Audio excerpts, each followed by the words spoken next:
করে আনলা আজকে? কি বাজার করে আনলাম দেখো, কি বাজার করে আনছি। প্রথমে এই বাজারে গেছি, এই বাজারে বাজার দেখে পছন্দ হয় না, পরে শেষ ওই বাজারে গেছি।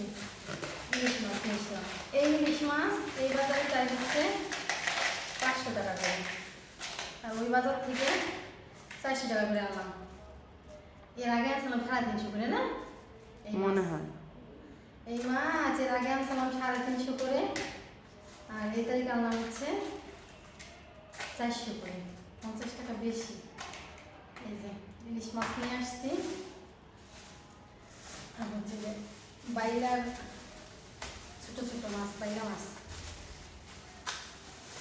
এই বাইলা মাছটা আনার কারণ কি জানো?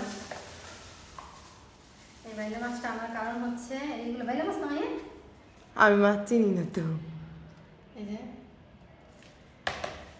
এই মাছটা আনার কারণ হচ্ছে এই যে ডাটা আনছি, 2 পিস ডাটা আনছি 50 টাকা দিয়ে।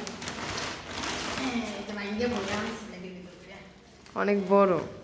নরম ডাটাগুলো না, হ্যাঁ। শাকগুলো খাওয়া যাবে।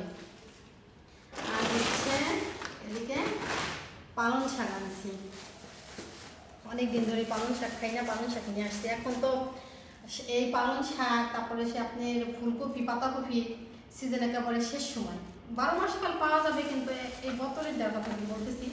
অনেকদিন ধরে পালং শাক খাই না, পালং শাক নিয়ে আসছি।